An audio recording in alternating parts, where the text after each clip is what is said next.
Today, we're diving into a phenomenon that'll make you question your own memory. Get ready, because what you think you know might be totally wrong. Let's start with the classic. So many of us are certain this was spelled with an E, but nope, it's always been an A. This has to be one of the most misquoted lines in movie history. He never actually says Luke. And the Monopoly Man. Millions remember him with the monocle. He's never had one. So what's going on here? This is the Mandela Effect, named because tons of people falsely remembered Nelson Mandela dying in prison. So the first clue is actually in how your brain works. It's not a camera, it rebuilds memories. Memory is a three-stage process, and yep, errors can sneak in at any point, especially at the end. See, our brains are built for speed, not perfect accuracy. They take shortcuts that create these predictable glitches. This brings us to our next clue, schemas. Think of them like mental blueprints for how things should be.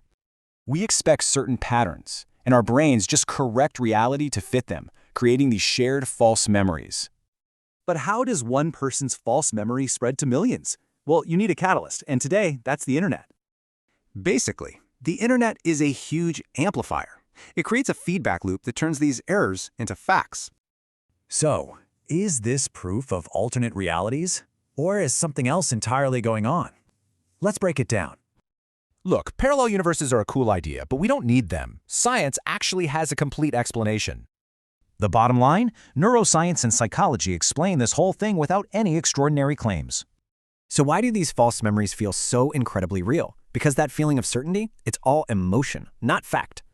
And this really matters. It shows how vulnerable we are to misinformation and how tricky our own minds can be. The Mandela Effect isn't a glitch in reality. It's just a fascinating window into the storyteller in your brain.